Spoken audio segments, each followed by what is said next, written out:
नमस्कार, सुरागीला news channel के प्रदेश bulletin में आप सभी का स्वागत है और मैं हूं आपके साथ मीनाक्षी सिंह।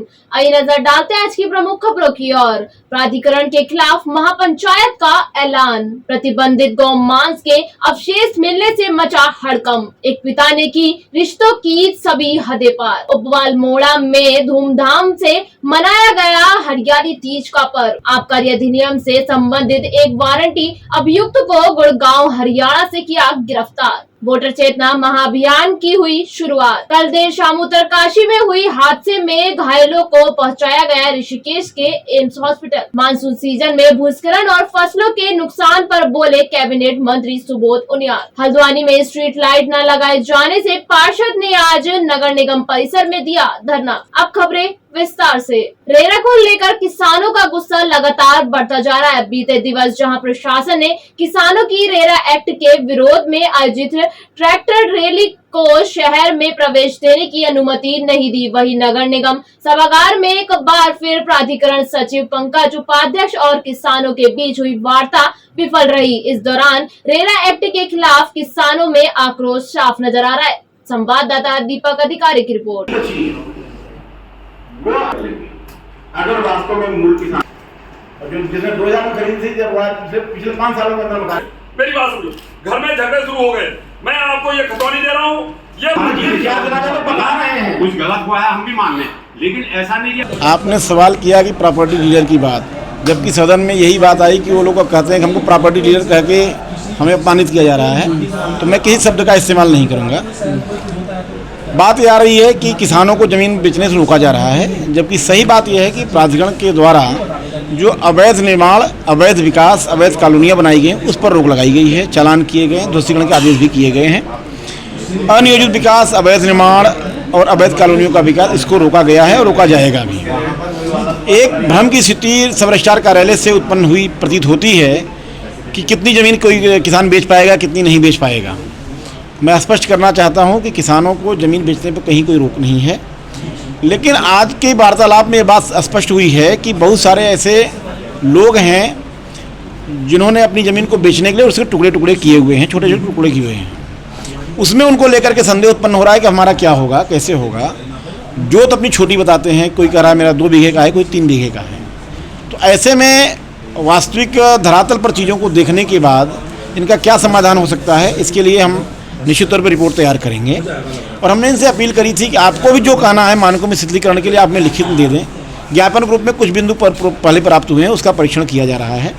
कुछ लोगों के हमने नाम, मोबाइल नंबर भी नोट किए हैं, उन्होंने जो समस्याएं बताई उसको नोट किए हैं और उसको प्रयास करेंगे धरातल पर जाके देखें। निश्चित तौर पर मैं यह स्पष्ट करना चाहता हूँ कि अनियोजित विकास, अवैध निर्माण को बर्दाश्त नहीं करेंगे, लेकिन जो वास्तविक समस्याएं हैं उनका समाधान कैसे हो सकता है, इस पर भी हम जरूर अपनी रिपोर्ट तैयार करेंगे और अपने उच्च अधिकारियों से भी वार्ता करेंगे, तथ्यों को उनके संज्ञान में भी लाएंगे। जो वार्ता हुई उसको भी तथ्य संज्ञान में लाएंगे और प्रयास किया जाएगा कि सभी वर्गों का एक समुचित कानूनी समाधान निकल सके। गैर राजनीतिक संगठन है हमारा और इसमें किसी प्रकार का भी कोई राजनीतिक दल अगर कहे कि हम इसको चला रहे हैं तो गलत बात है, क्योंकि कल के ट्रैक्टर मार्च में भी कुछ मैं गलत न्यूज़ देख रहा था। मैं ये आपको स्पष्ट तौर पर कहना चाहता हूँ, इसमें जो सत्तारूढ़ पार्टी के जो माननीय विधायक मोहन सिंह बिज जी हैं, उन्होंने भी हमें समर्थन दिया और उन्होंने कहा कि तुम्हारे इस कानून को हम किनारे करेंगे।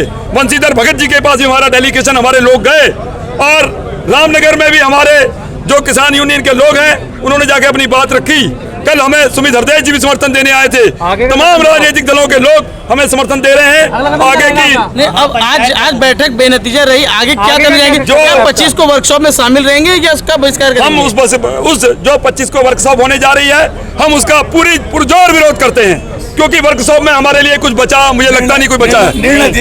हम जो है, हमें निर्णय, एक अच्छा निर्णय अगर सरकार की तरफ से बन के आता है, उसके निर्णय का हम स्वागत करेंगे। अगर अच्छा निर्णय आता है रेरा नियम हटाकर, और जो हमारे किसान हैं वो वाकई उनकी पीड़ा है, उनका दर्द है। देखिए, आज की बैठक जो कल का धरना था, धरना तो नहीं था, किसानों की रैली थी ट्रैक्टर को, क्योंकि इससे पहले प्रशासन ने हमें बदनाम करने की कोशिश की कि ये प्रॉपर्टी डीलरों का आंदोलन है। तो इसलिए किसानों ने जो है ट्रैक्टरों के माध्यम से जो खेती का प्रतीक है उसको लेके आए, लेकिन प्रशासन ने हमें आगे नहीं बढ़ने दिया और उसके बाद वो धरने में तब्दील हो गया।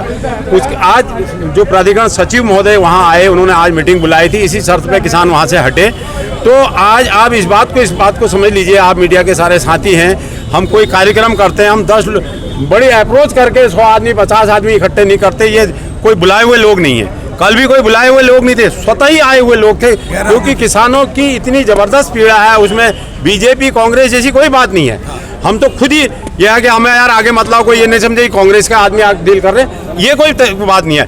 ये हर अब आप इस बात को समझ लीजिए कि किसानों का आक्रोश हमने कई तरीके से, मैंने सचिव साहब को कई उदाहरण दिए। हमारी 30 फीट, मैंने कहा आप आइए, मैं पूरा गांव का गांव दिखाता हूँ, हमारी 30 फीट 40 फीट चौड़ी से जमीनें है ही नहीं, उसको आप किस तरीके से व्यवहारिक मानते हैं? अगला मैं वही बताने जा रहा हूँ। तो आप ये मान लीजिए कि किसानों की पीड़ा ये तराई से दूसरे से नहीं तोड़ सकते।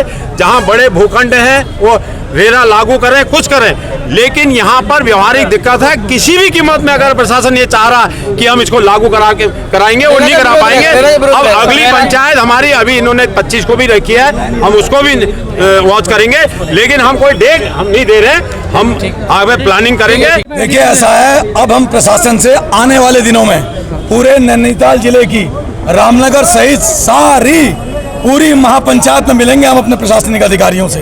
हमने उनको बहुत मनाने की कोशिश की, आप लोग भी वहाँ पर मौजूद थे।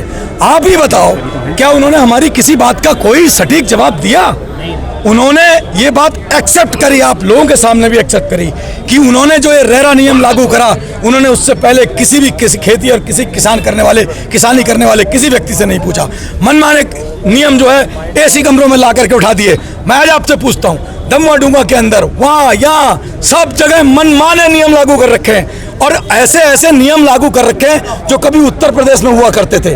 अब जब इन लोगों को उत्तर प्रदेश से इतना प्रेम है, मैं तो कहता हूँ इन लोगों को सीधा उत्तर प्रदेश चले जाना चाहिए। वहाँ की भौगोलिक स्थिति और यहाँ की भौगोलिक स्थिति में जमीन आसमान का अंतर है। बजाय हमारी बातों का शिथिलीकरण करने के लिए हमारी बातों को गोल गोल घुमाया जा रहा है। आगामी दिनों में ये सारे जो लोग मौजूद है सब गैर राजनीतिक हैं। पत्रकारों से हमारा अनुरोध है, मुझे भी किसी पार्टी विशेष का कार्यकर्ता कृपया ना लिखें। मैं यहाँ पर एक आम हल्द्वानी के नागरिक की हैसियत से मौजूद हूँ, और इसीलिए हम कहते हैं कि इनको ऐसी महापंचायत में हम इनको जवाब देंगे आने वाले दिन। जनपद उधम सिंह नगर के जसपुर कोतवाली क्षेत्र के गांव कासमपुर में आज खेतों में प्रतिबंधित गौ मांस के अवशेष मिलने से हड़कंप मच गया है, जिसकी सूचना ग्रामीणों ने स्थानीय पुलिस को दी। वहीं मौके पर पहुंची पुलिस ने अवशेषों को कब्जे में लेकर जांच शुरू कर दी है। संवाददाता दीपक चौहान की रिपोर्ट।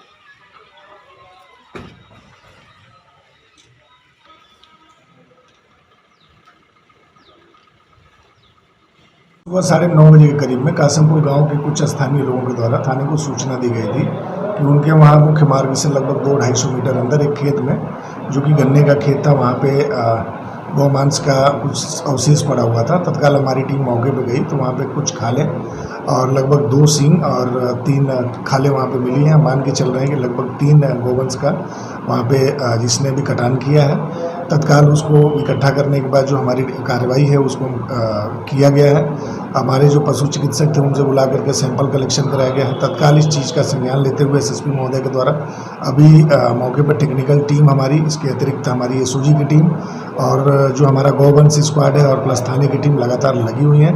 शीघ्र ही जिस किसी व्यक्ति ने भी इस कार्य को किया उसको हमें पकड़ने में सफलता मिलेगी और उसके विरुद्ध हम सख्त से सख्त वैधानिक कार्रवाई अमल में ले आएंगे। जनपद उधम सिंह नगर में रिश्तों को तार तार कर देने वाला मामला सामने आया है, जहां एक पिता ने हैवानियत की सारी हदों को पार कर दिया और अपनी ही नाबालिग बच्ची के साथ दुष्कर्म कर उसे गर्भवती कर दिया। वहीं पुलिस ने आरोपी पिता के खिलाफ मुकदमा दर्ज करते हुए मामले की जांच शुरू कर दी है। संवाददाता शुभम गंभीर की रिपोर्ट। करने के मामले में आरोपी पिता को गिरफ्तार किया है। हाँ, ये थाने में नाबालिग बच्ची जिसकी उम्र 12 साल की है, उसके चाचा के द्वारा कोतवाली बाजपुर में एक तहरीर दी है कि इसी के स्वयं के पिता के द्वारा इसके साथ जो है शारीरिक संबंध बनाए थे, जिसमें ये इसका गर्भवती होना पाया गया था। संबंधित धाराओं में जो है थाने में अभियोग पंजीकृत कर दिया गया है। लड़की का मेडिकल कराया जा रहा है तथा अभियुक्तों को गिरफ्तार करके उसको न्यायिक हिरासत में जेल भेजा जा रहा है। रविवार को Uttarakhand police wild welfare association के अध्यक्ष डॉक्टर अलकनंदा अशोक की प्रेरणा एवं वरिष्ठ पुलिस अधीक्षक अल्मोड़ा के निर्देशन में उपवन नोडल अल्मोड़ा बरखा कन्याल के नेतृत्व में पुलिस लाइन अल्मोड़ा में हरियाली तीज महोत्सव का आयोजन किया गया, जिसमें पुलिस परिवार की महिलाओं, बालिकाओं व पुलिस महिला कर्मियों ने प्रतिभाग लिया। संवाददाता हेमंत सिंह महारा की रिपोर्ट।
वरिष्ठ पुलिस अधीक्षक अल्मोड़ा के द्वारा जनपद के सभी थाना चौकी प्रभारियों को मान्य न्यायालय से जारी समन नोटिस एवं वारंट आदि की 100% तामीली देते हुए वारंटियों की गिरफ्तारी हेतु सख्त निर्देश दिए गए थे।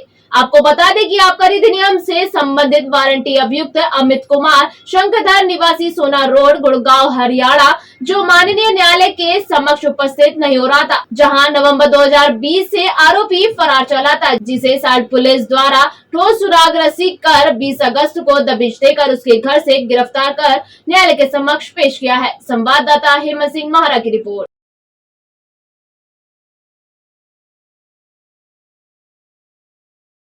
साल 2024 के लोकसभा चुनाव में भले ही अभी कुछ वक्त बचा हो, लेकिन भाजपा ने समय रहते ही अपनी तैयारियां शुरू कर दी है। आपको बता दें कि भाजपा की कोशिश है कि साल 2024 में भी वो सारा 2019 की तरह उत्तराखंड की 5 सीटों पर अपनी जीत का परचम लहराए। इसके लिए भाजपा ने ग्राउंड जीरो पर काम भी शुरू कर दिया है। इसी कड़ी में बीजेपी ने राजधानी देहरादून के एक निजी होटल में मतदाता जागरूकता अभियान को लेकर एक कार्यक्रम आयोजित किया, जिसमें प्रदेश अध्यक्ष महेंद्र भट्ट, भाजपा के प्रदेश महामंत्री आदित्य कोठारी, भाजपा महानगर अध्यक्ष सिद्धार्थ अग्रवाल समेत तमाम भाजपा कार्यकर्ताओं ने शिरकत की। संवाददाता सुनील राज की रिपोर्ट।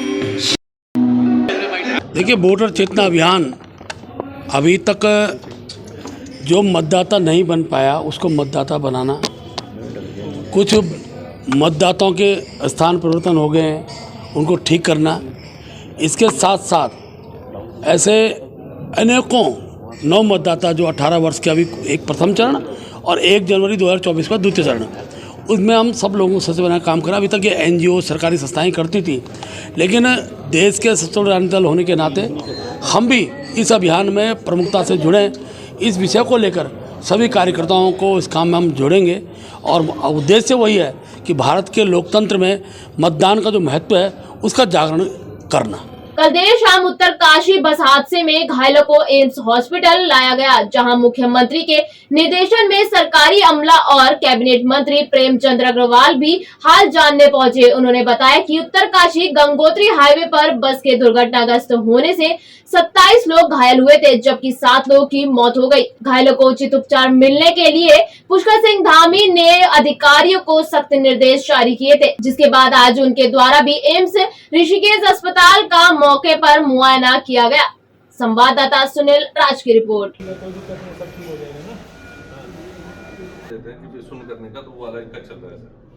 और ये देवपुर जी हैं, इनके शॉर्ट इशू। देखिए, जो गंगनानी उत्तरकाशी में कल बस दुर्घटना हुई थी, उसमें जो 28 पेशेंट जो घायल हुए, 14 पेशेंट को यहाँ एम्स रात ही लाया गया था।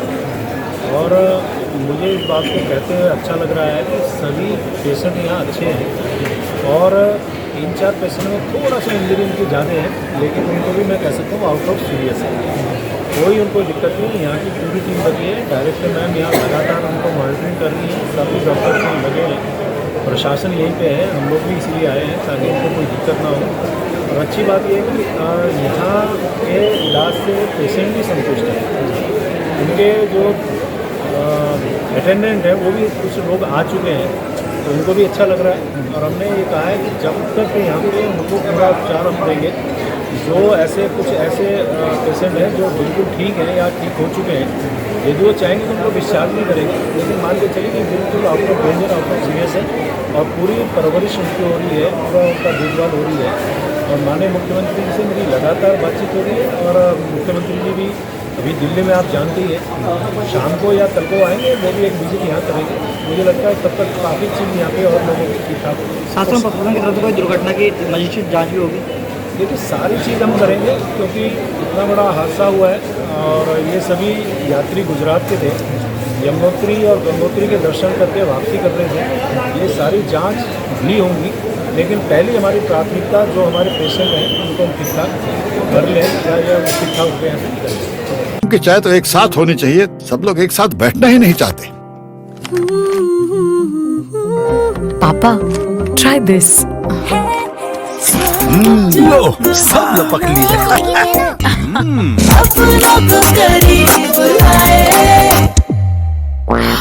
ये क्या हाल कर दिया है रूम का? बस कल से चाय मेरे रूम में। देवर पर नमकीन। मानसून सीजन में प्रदेश में कई जगहों पर भारी बारिश से भूस्खलन होने और फसलों के नुकसान होने को लेकर प्रदेश के कैबिनेट मंत्री सुबोध उनियाल ने कहा कि अभी इसको लेकर आकलन करने की जगह पर इससे प्रभावितों को राहत पहुंचाना जरूरी है। उन्होंने कहा कि अभी मानसून सीजन जारी है और ऐसे में आपदा की स्थिति भी लगातार बनती दिख रही है। संवाददाता सुनील राज की रिपोर्ट।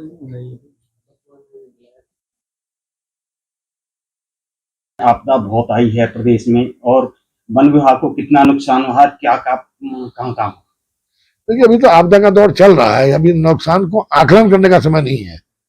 अभी तो ये है कि आप जनता को जो नुकसान है उसकी भरपाई किस तरह कर सके, जनता के साथ किस तरह खड़ा हो सके, जनता को किस तरह सुरक्षित रख सके, अभी हमारा फोकस इस पे है। शहर के तमाम वार्डों में स्ट्रीट लाइट खराब होने और नई लाइटें न लगाए जाने से पार्षदों ने आज निगम परिसर में धरना दिया। पार्षदों ने जमकर नारेबाजी की। इस बीच नगर आयुक्त पंकज उपाध्याय से उनकी तीखी बहस भी हुई। पार्षदों ने उन्हें तांत्रिक और जादूगर की भी उपाधि दे डाली और कहा कि चिकनी चुपड़ी बातें कर मेयर और आयुक्त जनता को छल रही है। संवाददाता दीपक अधिकारी की रिपोर्ट।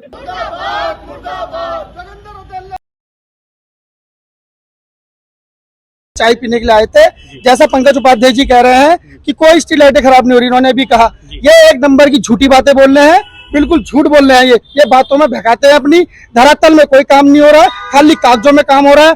500 स्ट्रीट लाइट आई, 400 लग गई, 100 बची। हकीकत में यह है, आप ये देख लीजिए, ये शहर हल्द्वानी शहर की सरकार है, ये लोग खड़े हुए हैं, हल्द्वानी शहर की सरकार है, इनके वजह से ये लोगों को तनख्वाह मिल रही है और ये लोग काम चोरी कर रहे हैं। ये लोग आपको 15 दिन का समय दे रहे हैं, क्या कह रहे हैं? इससे पहले 3 महीने पहले भी इन्होंने समय दिया था, कुछ नहीं दे रहे हैं, कुछ नहीं कर पाएंगे ये लोग। मैं आज आपको फिर बता रहा हूँ। यार देखिए ऐसा है, मैं इस बोर्ड बैठक से तो परेशान आ गई हूँ, क्योंकि मैंने इससे पहले जो 2 बैठकें हुई थी वो मैंने अटेंड नहीं करी है, क्योंकि इनकी कार्रवाई बड़ी ही वो है, सुनते हैं नहीं। हमारे क्षेत्र की जनता हमारे पास आती है, अगर स्ट्रीट लाइट से लेके कोई भी परेशानी, नाले से लेके सफाई से लेके, पहले इनकी सबसे पहले सफाई कर्मचारी की इनकी व्यवस्था नहीं हो पाई थी, तभी भी हमने धरना दिया था।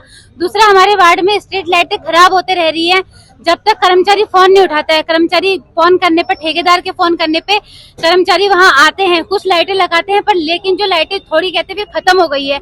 अगर वो बजट कहाँ जा रहा है, जब इतनी लाइटें, इतनी 60 वार्डों में इतना ज्यादा बजट आता है, वो पैसे लगाते कहाँ है? हमें ब्यौरा भी तो देना चाहिए उसका।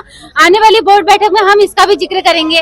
और क्या कहते हैं, हम 15 दिन का टाइम हमारे दिया है पंकज उपाध्याय जी ने, तो आप देखते हैं ये करते हैं, नहीं तो हमारा धरना प्रदर्शन ऐसे ही जारी रहेगा। तो घुमाया, मैंने कहा देख ले भाई, ये स्विच यहाँ लगवा दो, ये स्विच की बहुत बड़ी दिक्कत है, तो वहाँ स्विच नहीं है, अगर वो खंबे से टच हो जाए तो जान माल का पूरा खतरा है। परसों भी एक बत्तख चिपक गई थी, हमने बिजली विभाग को, जो दूसरा विभाग होता है, उनको फोन करके वो ठीक करवाया। पूरा नगर निगम कमीशन खोरी की भेंट चढ़ा हुआ है। अगर ये कागजों में दिखाते 500 लाइट, अगर धरातल पे लगती है 100 लाइट, तो यहाँ जो नगर निगम है यहाँ पर पूरा कमीशन खोरी चल रही है। और मैं यहाँ पर जो नगर आयुक्त साहब से मैं ये कहना चाहता हूँ कि अभी आप कहते हैं कि हमारी टीमें घूम रही है, इनकी कोई टीम नहीं घूम रही है, धरातल पे कोई टीम नहीं है। दिखाते हैं 15 टीमें, इनके पास एक टीम नहीं होती है। और मेरे वार्ड में एक ही बंदा आता है जो कि 15-15 दिन में आता है, कहता है भाई साहब हमारे ऊपर पूरा बर्डन है। अरे यार, अगर तुमसे नहीं हो पा रहा है काम तो दूसरी संस्था को काम दीजिए। अगर आपके पास मेन पावर नहीं बना, आपको तो पैसा दे रहे हो ना निगम से, तो पैसा जा ही रहा है, आप दूसरी दीजिए। कार्रवाई भी की जा रही है, बड़ी कोई कार्रवाई नहीं हो रहा। नगर आयुक्त साहब सिर्फ झूठ बोल रहे हैं, इनका काम झूठ बोलने का रह गया है। और जनता जो पार्षद हैं वो यहाँ पर आके सिर्फ धरना देने का उनका काम रह गया है। और इनके कान पे कोई जूनी रहेंगी। मेयर साहब भी बगल से निकल के चले गए, उन्होंने ये नहीं पूछा कि भाई आपकी समस्या क्या है। तो महापौर महोदय का भी फर्ज बनता है कि जनप्रतिनिधि बैठे हुए हैं। खैर, मैं यही कहना चाहता हूँ कि अभी इन्होंने 15 दिन का समय दिया है। अगर इन्होंने 15 दिन का समय नहीं दिया तो हम यहाँ पे फिर से पुनः बैठेंगे धरने पे, देखेंगे कि कब तक नहीं हमारी बात मानेंगे। सब लोग यहाँ पर आज उन्होंने सांकेतिक धरना प्रदर्शन किया। मैं सांकेतिक शब्द इस्तेमाल कर रहा हूँ, धरना प्रदर्शन किया जी। और उनकी मांग यही थी कि हमारे क्षेत्रों में उनके द्वारा कहा जा रहा है कि बार बार एजेंसी को अप्रोच कर रहे हैं, उसके बाद भी लाइटें नहीं ठीक हो पा रही हैं। तो औसतन 20 से 25 लाइट खराब होने की बात कही गई है। यद्यपि अग्रीमेंट के हिसाब से लगभग 5% लाइटें एट ए टाइम खराब हो सकती हैं, क्योंकि लाइटों का खराब होना बनना एक सतत प्रक्रिया है। लेकिन मुख्य आरोप यह है कि जो लाइटें 48 घंटे के अंदर बन जानी चाहिए, तो 48 घंटे के अंदर न बनकर 5 दिन, 7 दिन, 10 दिनों में बन रही है। निश्चित तौर पे आपत्तिजनक है। मैंने उनको आश्वस्त किया है कि मैं 4 दिन के अंदर उनकी नाइट पेट्रोलिंग कराऊंगा और 10 दिन के अंदर उनका समाधान करा दूंगा। ये केवल उन्हीं वार्डों में समाधान कराने की बात नहीं है, सभी वार्डों में समाधान कराया जाना है। माननीय महापौर महोदय भी इसको लेकर गंभीर है, इसलिए उन्होंने शनिवार को जो कंपनी है ESL, उसके प्रतिनिधियों के साथ, जो यहाँ पर काम करती है कंपनियां, उसकी सब्सिडियरी कंपनियां काम करती है, उनके साथ मीटिंग करी थी। और वहां पर काफी गंभीर वार्ता की गई थी और उनको अल्टीमेटम दिया गया कि अपनी कार्यप्रणाली को सुधारें और नियत समय में काम करें, मैन पावर बढ़ाएं, और नहीं तो हमें उन पर कठोर कार्रवाई करनी पड़ सकती है। अभी तक हम दंडात्मक कार्रवाई कर रहे हैं, फिर हमें वैधानिक कार्रवाई भी और करनी पड़ेगी। आज के लिए इतना ही। उत्तराखंड से जुड़ी तमाम खबरों के लिए बनी रही सुरागिलाल इस चैनल के साथ। धन्यवाद।